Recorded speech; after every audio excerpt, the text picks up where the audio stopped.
सेवा शब्द का थोड़ा अर्थ समझ लीजिए, जिसमें किसी से कुछ लेने की बदले की भावना, उसे सेवा नहीं कहते। अगर हम माता पिता की सेवा कर रहे हैं, हमारे अंदर ये भावना है कि माता पिता के पास कोई रिश्ते नातेदार पड़ोसी आया और वो हमारी बड़ाई ना करके हमारी निंदा किए, तो हमारी वो सेवा नहीं मानी जाएगी। जब वो, अगर हम उनकी उस तरह से पुनः सेवा नहीं करते, लगेगा ना मन में कि सेवा करते हैं फिर भी निंदा करते हैं, भोगो फिर। मतलब आप बड़ाई चाह रहे थे, वो सेवा नहीं थी। सेवा जिसके करने के बाद लौटकर थैंक यू धन्यवाद सुनने की भी इच्छा ना हो। नहीं लोग कहते, कोई काम हुआ तो बोले ना, अंग्रेजी में बोले थैंक यू, हिंदी में बोले धन्यवाद, कि कम से कम धन्यवाद तो दे देते, उसे सेवा नहीं कहते।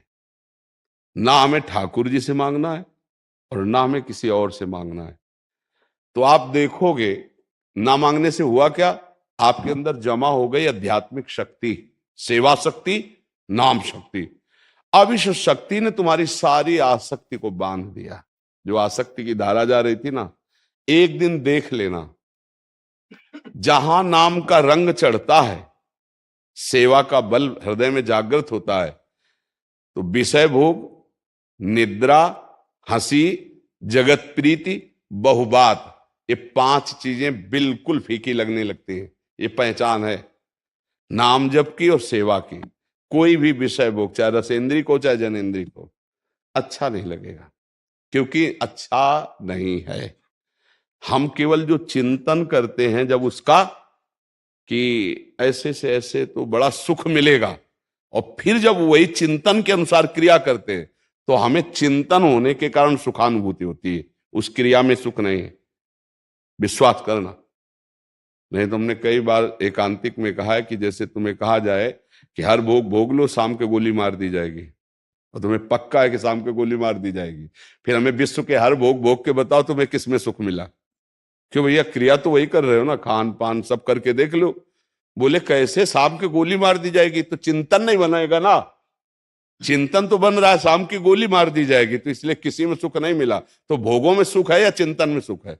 चिंतन में। अगर विषय चिंतन ना बने और वो भगवत चिंतन चल जाए, तो कोई भी विषय भोग तुम्हें बांध नहीं सकता। देह रहते हुए विदेह स्थिति का समझते हो, यही मतलब।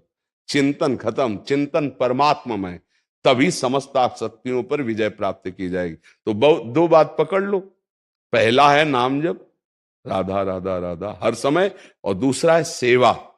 थोड़ी देर अपने घर के मंदिर में ठाकुर जी विराजमान, उनकी सेवा, फिर परिवार की सेवा, फिर समाज में जो तुम्हें कर्तव्य पद मिला है, कोई सैनिक है, कोई व्यापारी है, कोई किसान, वो सब भगवत सेवा।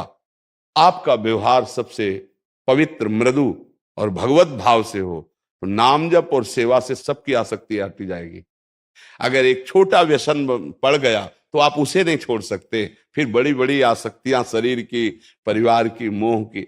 नाम जप, ठाकुर सेवा, उसी भाव से संपूर्ण कर्तव्य कर्म सेवा, तो आप समस्त आसक्तियों से रहित हो जाएंगे। अगर हमारी बात पकड़ में आ रही हो तो पकड़ लो, क्योंकि अध्यात्म है।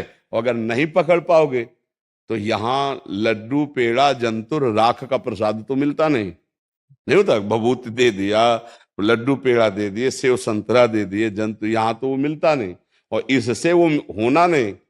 इससे आसक्ति मिट जाए, आज तक ऐसा नहीं।